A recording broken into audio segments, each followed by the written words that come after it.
ইউনূস সরকার ক্ষমতার মসনদ ছাড়লো। যে বাবা তার শিশুর লাশ নিয়ে দৌড়াতে দৌড়াতে মহাখালী পর্যন্ত হেঁটে যেতে হয়, তাকে কি আপনারা আগামী দিনে সান্ত্বনা কার্ড দিবেন? তাদের সকলের ক্ষমতার উৎস নাকি জনগণ? সেই ক্ষমতার উৎস, সেই ক্ষমতার পর্যন্ত পৌঁছানোর যে চেয়ার, সেটা তারা তৈরি করে জনগণের লাশ দিয়ে। আপনারা দেখছেন আমাদের সামনে কিছু প্রতিকৃতি লাশ রয়েছে। এই লাশগুলো মূলত বাংলাদেশের ভবিষ্যৎ, মূলত এই দেশের মাটিতে লেগে থাকা আমাদের আগামীর ভবিষ্যৎ, আমাদের শিশুদের রক্ত, তাদের দেহগুলো। বন্ধুগণ, আপনারা জানেন 24-এর গণ অভ্যুত্থানের মধ্য দিয়ে একটা ফ্যাসিস্ট সরকারের পতন ঘটানো হয়েছিল। তারপরে একটা সংস্কারের সরকার আমাদের ঘাড়ের উপর চেপে বসলো।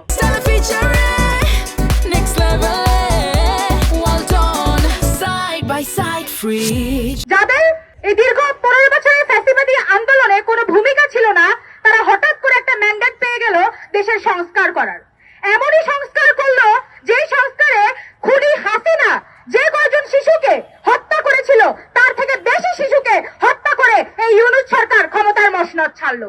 সরকারি রিপোর্ট অনুযায়ী জুলাই গণ অভ্যুত্থানে শিশু হত্যা সংখ্যা 138 জন।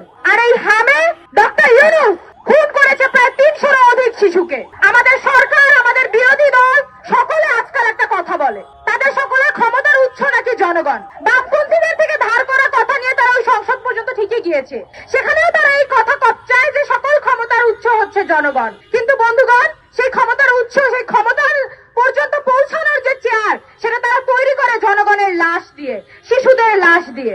আমরা তাই দেখতে পাচ্ছি।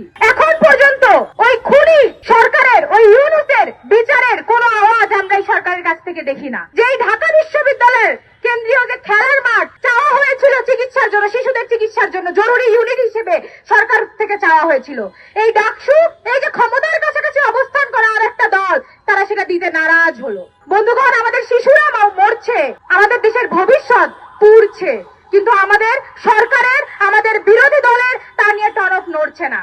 আমি এই প্রধানমন্ত্রীর কাছে, বিএনপি সরকারের কাছে প্রশ্ন রাখতে চাই, যে বাবা তার শিশুর লাশ নিয়ে দৌড়াতে দৌড়াতে মহাখালী পর্যন্ত হেঁটে যেতে হয়, তাকে আপনারা আসলে কোন কার্ডটা দিবেন? ফ্যামিলি কার্ডে তার হচ্ছে না, কৃষক কার্ডে তার হচ্ছে না, এলপিজি কার্ডে হচ্ছে না, তাকে কি আপনারা আগামী দিনে সান্ত্বনা কার্ড দিবেন?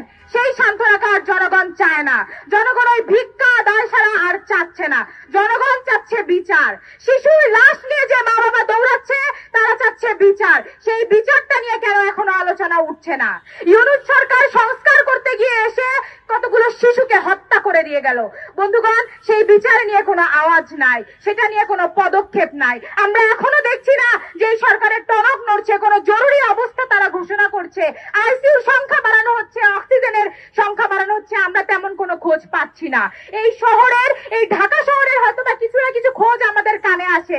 আমরা কি ওই দুর্গম পাহাড়ের ঘটনা জানি, যেখানে সরকার মদতপুষ্ট ওই সেনাবাহিনী পাহাড় কেটে কেটে রিসোর্ট বানাতে পারে, কিন্তু একটা হাসপাতাল এখনো কোনো সরকারের আমলে তৈরি করা হয়নি। সেই শিশুরা কিভাবে জীবন যাপন করছে, সেই শিশুদের মায়েরা বাপেরা কি কষ্ট পাচ্ছে, সেইটা আমাদের সরকারের কাছে যায় না। ফ্যামিলি ম্যান তারেক রহমানের কাছেও সম্ভবত সেই কান্নার আওয়াজ পৌঁছায় না। বন্ধুগণ, আমরা স্পষ্টভাবে জানাতে চাই, অনতিবিলম্বে এই সরকারকে যে মহামারী দেখা গেছে তা ঠেকানোর জন্য তার গুরুত্বপূর্ণ ব্যবস্থা গ্রহণ করতে হবে। পাশাপাশি ইন্টারিম সরকারের দায়ী যারা আছে তদন্ত সাপেক্ষে তাদের বিচার নিশ্চিত করতে হবে। ইউনূস সরকার একজন খুনি, তার সরকারের স্বাস্থ্য উপদেষ্টা এবং এই প্রধান উপদেষ্টা ডক্টর মোহাম্মদ ইউনূসকে বিচারের আওতায় আনতে হবে। আজকের সমাবেশ থেকে আমরা জোর দাবি জানাচ্ছি যে অনতিবিলম্বে এই মহামারীকে ঠেকানোর পরিকল্পনা জনগণের সামনে উপস্থাপন করতে হবে সরকারকে, এবং অন্তর্বর্তীকালীন সরকারের দায়ী সংশ্লিষ্ট সকলকে তদন্ত সাপেক্ষে বিচারের আওতায় আনতে হবে।